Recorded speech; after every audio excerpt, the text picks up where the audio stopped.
नमस्कार दोस्तों, स्वागत है आपका स्टडी फॉर सिविल सर्विसेज में। वीडियो को पूरा देखिए। कोई भी आपका फीडबैक है, कोई सजेशन है, तुरंत वीडियो में कमेंट करके जरूर बताइए। अच्छा लगे तो वीडियो लाइक जरूर कर लीजिए और ऐसे वीडियो लगातार फ्री में पाने के लिए चैनल को तुरंत सब्सक्राइब कर लीजिए और बेल आइकन को जरूर टैप कर लीजिए ताकि आगे भी सारे वीडियो आपको मिलते रहे। यूट्यूब में फॉलो करते हैं तो प्लीज ये वाला फ्री टेलीग्राम चैनल जरूर ज्वाइन कर लीजिएगा। सारे नोटिफिकेशन, सारे अपडेट यहीं पे आते हैं, ध्यान रखिएगा। स्टडी फॉर सिविल सर्विसेज का कोई भी पेड ग्रुप अगर आपको ज्वाइन करना है तो सिर्फ 856480560660897523864455 यही नंबर है हमारे, सिर्फ जहां पे कॉल या व्हाट्सएप कर सकते हैं।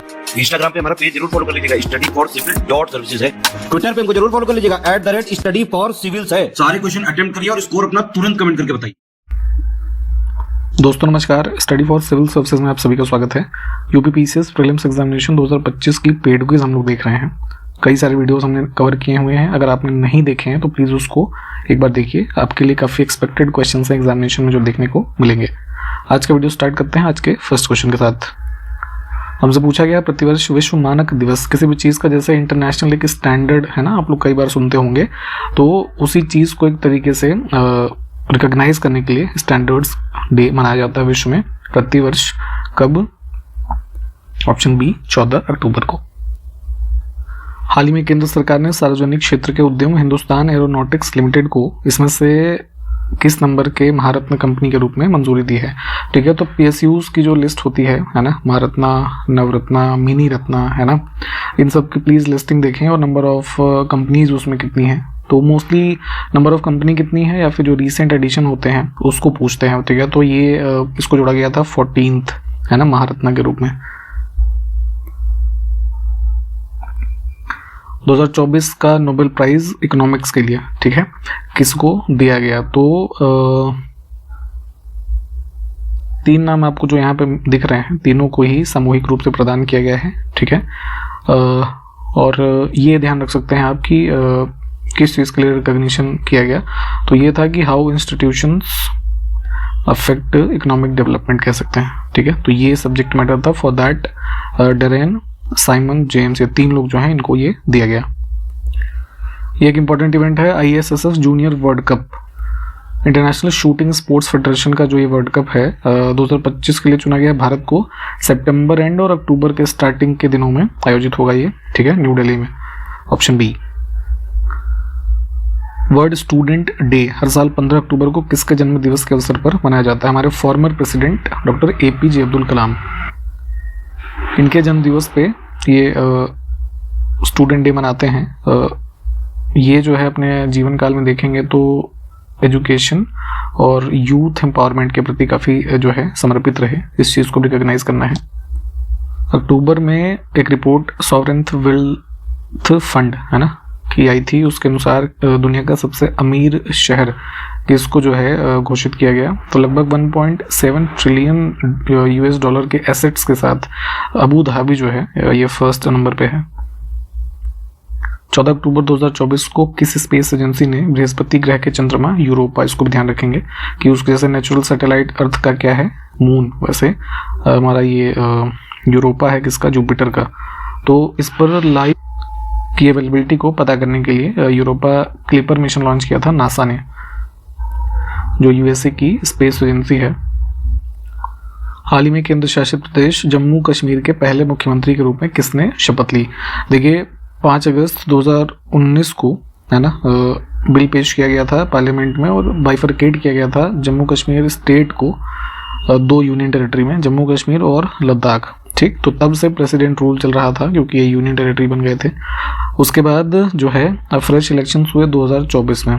ठीक, तो इलेक्शंस फ्रेश जो हुए उसके बाद ये नेशनल कॉन्फ्रेंस पार्टी के लीडर उमर अब्दुल्ला अब जो है चीफ मिनिस्टर बने हैं यहाँ के। तो ठीक, तो ये इस वजह से भी इम्पोर्टेंट है और कई सारे मेजर डेवलपमेंट्स हैं इस वजह से इम्पोर्टेंट है। और इस वजह से एक क्वेश्चन ये बनने की संभावना है कि जम्मू कश्मीर के यूनियन टेरिटरी बनने के बाद से पहला चीफ मिनिस्टर कौन बना वहाँ का। ठीक है, तो ध्यान रखेंगे ये। हाल ही में किस अभिनेत्री को भारतीय साइबर अपराध समन्वय केंद्र, I4C इसको शॉर्ट में कहते हैं, का राष्ट्रीय ब्रांड एम्बेसडर नियुक्त किया गया है?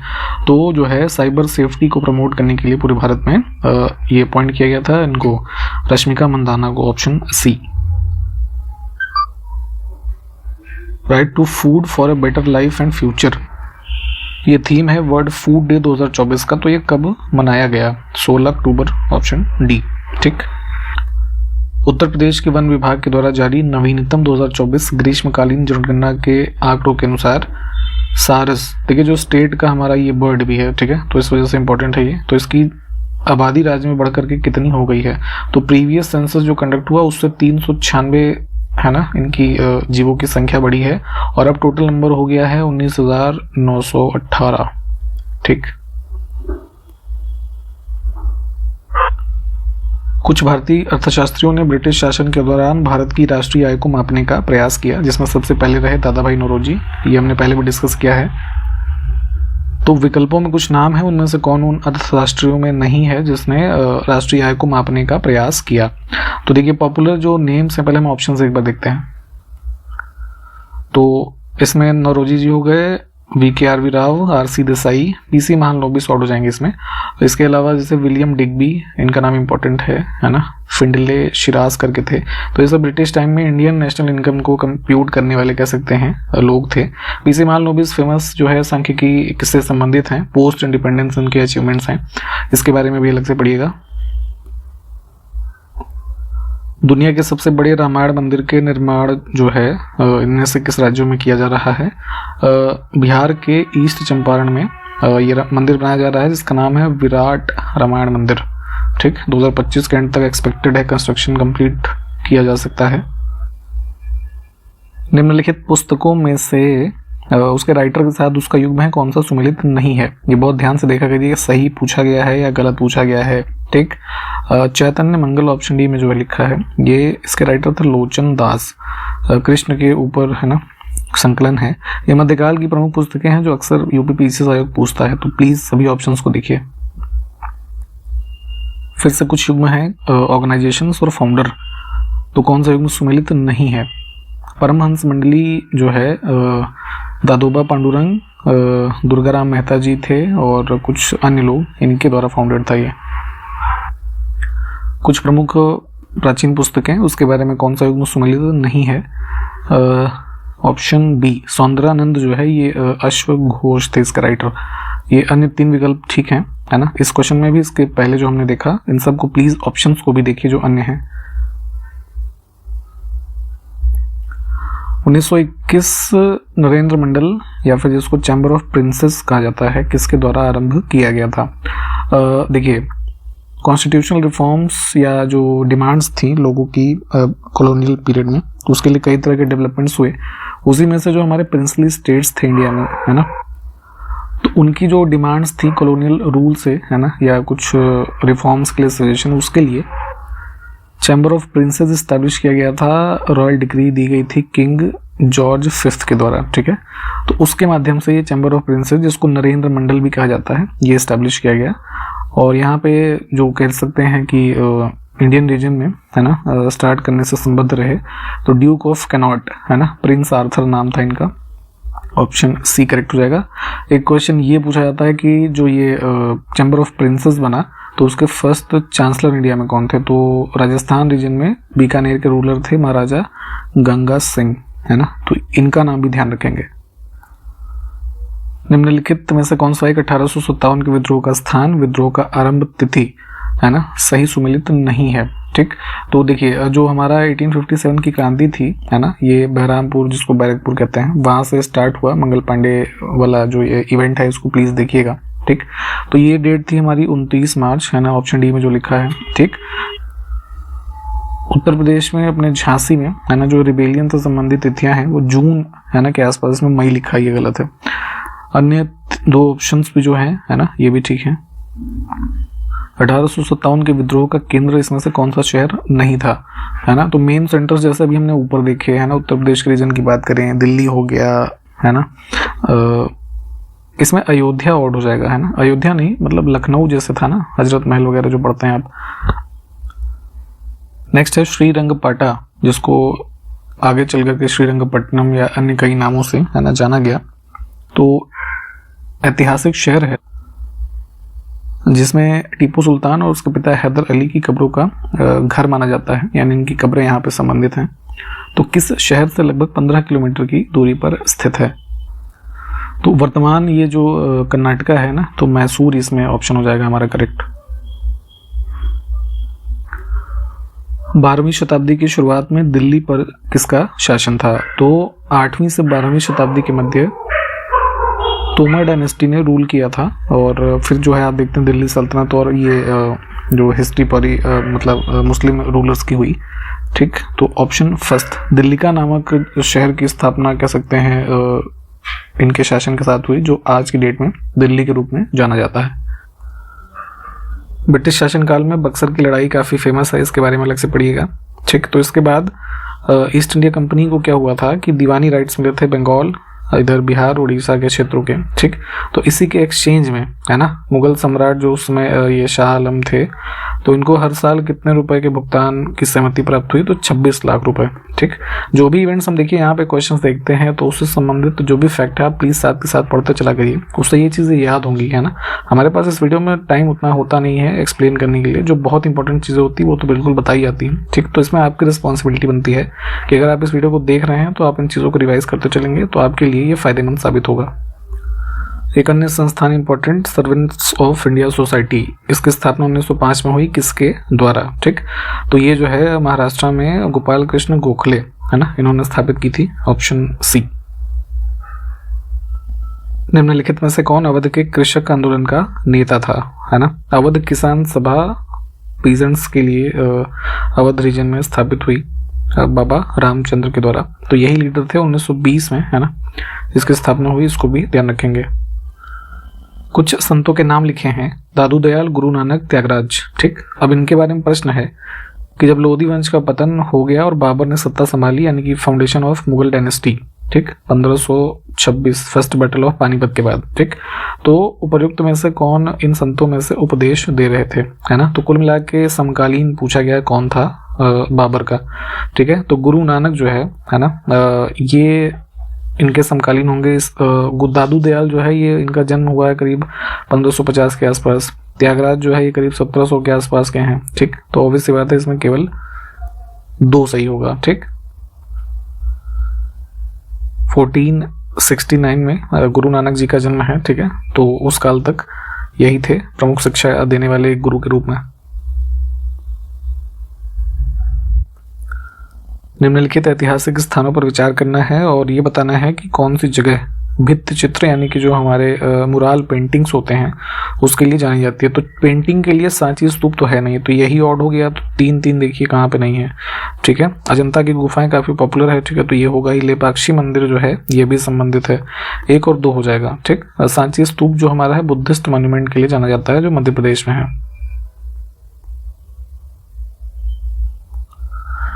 अकबर के शासनकाल के दौरान दक्कन में भू राजस्व लगाने की कौन सी प्रणाली प्रचलित थी? दक्कन रीजन जो हम देखते हैं ना, इधर महाराष्ट्र के रीजन में ब्लैक सॉइल वाला, तो यहाँ पे अकबर के शासनकाल में जो है ये नंबर ऑफ हल, इनकी संख्या के बेसिस पे जो है लैंड रेवेन्यू प्रिवेलेंट था। ठीक, ऑप्शन बी करेक्ट होगा। और जैसे ये नॉर्दर्न इंडिया है ना, इधर मालवा रीजन में, ठीक है, तो यहाँ पे जो सिस्टम था वो जब्त सिस्टम था, जो यहाँ पे लिखा है। ठीक है, तो दोनों को थोड़ा पढ़िएगा, दोनों ही इंपॉर्टेंट है ये।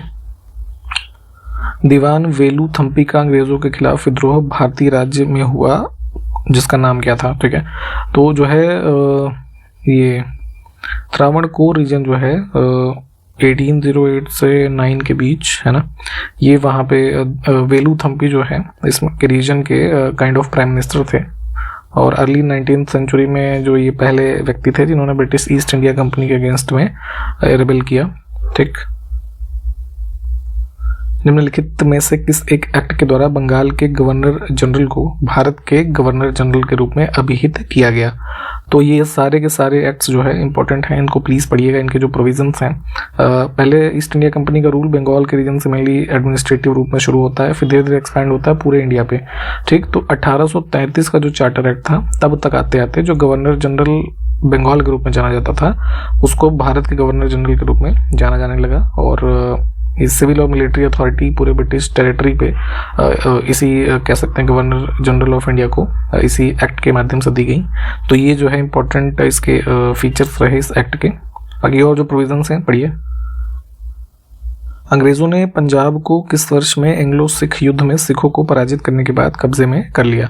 तो पंजाब रीजन में भी ना अपना एक तरीके से कंट्रोल इस्टेब्लिश किया इन्होंने सेकंड एंग्लो सिख वॉर, जो कि एनेक्सेशन हुआ प्रॉपर 29 मार्च 1849 की ये डेट थी। ठीक है, तो ऑप्शन डी।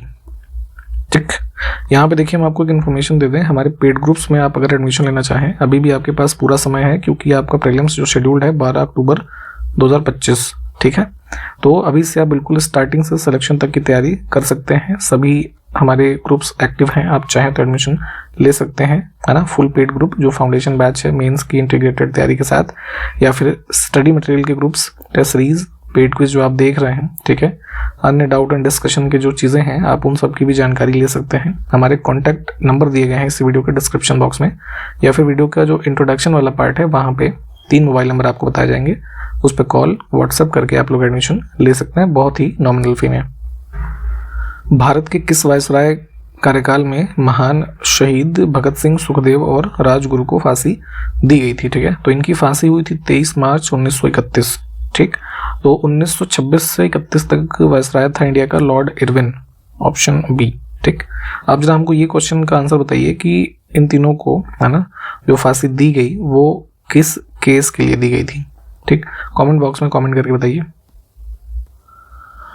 निम्नलिखित में से किसने बनारस हिंदू विश्वविद्यालय की स्थापना की थी? ठीक है, तो कुछ लोगों में कंफ्यूजन होगी की स्थिति कि पंडित मदन मोहन मालवीय, है ना, ने इसको स्टैब्लिश किया था, उनका नाम है नहीं इसमें। ठीक है, तो देखिए मुख्य रूप से तो वही थे स्थापनाकर्ता, लेकिन अन्य लोगों ने भी इसके जो है कह सकते हैं सपोर्ट में रहे। तो मुख्य नाम इसमें से है एनी बेसेंट। ठीक है, ऑप्शन सी। BHU की स्थापना 1916 में हुई, एनी बेसेंट, ये मदन मोहन मालवीय जी। इसके अलावा महाराजा रामेश्वर सिंह, प्रभु नारायण सिंह, सुंदर लाल, ये सब प्रमुख लोग थे जो इसके सपोर्ट में थे। ठीक, तो इन सभी नामों को भी ध्यान रखेंगे। कश्मीर के निम्नलिखित शासकों में से किसने महमूद गजनी का सामना किया? ठीक है, तो ये काफ़ी इन्वेजन्स इसके पॉपुलर इंडिया में। तो कश्मीर के रूलर थे ये संग्राम राज, है ना, लगभग 1003 से 1028 AD तक लोहारा डायनेस्टी थी यहाँ पे, इसको ध्यान रखेंगे। तो महमूद गजनी के 2 अटेम्प्ट जो इन्वेजन के थे उसको इन्होंने सक्सेसफुली डिफीट किया। ठीक है, उसके बाद उसने अटेम्प्ट कश्मीर के रीजन में नहीं किया था। ठीक है, गजनी ने। तो नाम इंपॉर्टेंट है, ऑप्शन बी। उत्तर वैदिक काल में बलि शब्द का क्या अर्थ होता था? है ना, एंशिएंट हिस्ट्री की बात करें तो इस दौरान 2 टर्म्स बहुत पूछे जाते हैं, भाग और बलि। तो बलि बेसिकली क्या था? हमारा काइंड ऑफ कह सकते हैं टैक्स था, है ना, जो है किंग को एक तरीके से लोग पे करते थे। और जो ये था हमारा भाग, है ना, वो एक प्रकार का जो सपोज कोई उपज है ना उपजाई, तो उसका एक प्रकार से गिफ्ट किंग को दिया जाता था, है ना, in form of kind. Census के नए आंकड़े हमारे पास है नहीं, हमने पहले बताया है कि 2011 वाले ही पढ़ने हैं अभी। तो उसके अनुसार भारतीय राज्यों का सही क्रम उच्चतम से निम्नतम क्या है ना। तो अभी हमने शायद लास्ट टू लास्ट वीडियो में भी बताया था कि जो 4-5 हमारे टॉप स्टेट्स हैं उसके जनसंख्या को ध्यान रखेंगे। तो सबसे पॉपुलर है यूपी, फिर है हमारा महाराष्ट्र, फिर है बिहार, फिर वेस्ट बंगाल। ऑप्शन डी में मिल रहा है। निम्नलिखित पुस्तकों में से कौन सी डॉक्टर भीमराव अम्बेडकर जी के द्वारा लिखित नहीं है ना। इंडिया इन ट्रांजिशन, ये गलत है, ये हमने पहले बता रखा है। ये किसकी पुस्तक है जरा कमेंट करके बताइए। मनुष्य के शरीर की, है ना, आवश्यक क्रियाएं होती कुछ, उसमें से कुछ चीज़ें पूछी भी जाती हैं। तो जैसे माइटोकॉन्ड्रिया काफ़ी इंपॉर्टेंट है ना, एक चीज़ है हमारे बॉडी के रेफरेंस में। तो पूछा गया है मानव शरीर में पाइरूवेट का ऑक्सीविघटन कहाँ पर होता है ना। तो बेसिकली ये ग्लाइकोलिसिस होता है साइटोप्लाज्म में, जिसके माध्यम से पाइरूवेट का निर्माण होता है और इसका ऑक्सीडेशन होता है माइटोकॉन्ड्रिया में। ठीक, ऑप्शन फर्स्ट। मनुष्यों की सामान्य स्पंदन दर, पल्स रेट क्या होती है? ठीक है, तो जैसे पल्स वगैरह कई बार चेक करवाई होगी आपने, है ना। तो नॉर्मल जो रेस्टिंग हार्ट रेट हम जिसको कहते हैं, है ना, वैसे ओवरऑल तो होता है 60 से 100 के बीच में। ठीक, अब यहाँ पे जैसे नियर अबाउट तो 70 से 80 मान सकते हैं हम। मानव शरीर कि इनमें से किस चीज़ की तुलना सैनिक जो आर्मी में सोल्जर्स होते हैं उससे की जा सकती है। ठीक है, तो जैसे सोल्जर्स क्या करते हैं, हमारे देश की जो टेरिटरी है उसको विदेशी आक्रमण है ना कार्यों से या अन्य तरह के जो इन्वेजन से उससे बचाते हैं। ठीक है, तो वैसे ही बॉडी के अंदर हमारे वाइट ब्लड सेल्स होती हैं। ठीक, तो ये बेसिकली इसको क्या हम ल्यूकोसाइट्स के नाम से जानते हैं। तो ये जो है हमारे बॉडी में किसी प्रकार के इन्फेक्शन या जो अन्य प्रकार के जीवाणु या रोगाणु है उसके इन्वेजन से बचाते हैं ये। ठीक, इसमें से कौन सी नलिका है जो दिल से निकलती है, यानी कि हार्ट से निकल रही है और शरीर में विभिन्न अंगों में रक्त संचारित करती है। ठीक है, तो एक ट्यूब के आकार की है ना होती है आर्टरी, इसका कार्य है रक्त का संचार करना। हमारे ह्यूमन हार्ट में जो पेशी कोशिकाएं होती हैं यानी कि जो मसल सेल्स हैं उसका आकार पूछा गया है कैसी होती हैं, तो बेलनाकार, शाखायुक्त और एक नाभिकीय। इसका थोड़ा इमेज सर्च करके देखिए। तो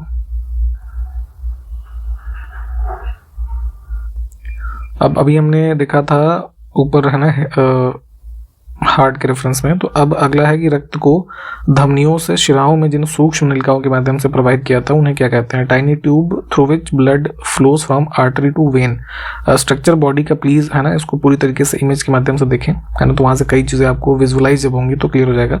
तो इसके लिए रिस्पॉन्सिबल है कैपिलरीज।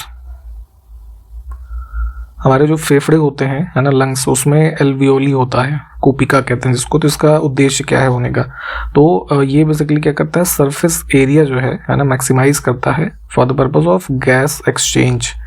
ठीक है, अंतिम प्रश्न है, फेफड़ों में श्वसन के जो दौरान गैसेस होती हैं उसका आदान प्रदान किसमें होता है। ठीक है, ऑप्शंस को पढ़ें और उत्तर को हमें कमेंट करके बताएं। जितने भी क्वेश्चंस हमने देखे हैं प्लीज़ साथ के साथ रिवाइज कर लीजिए।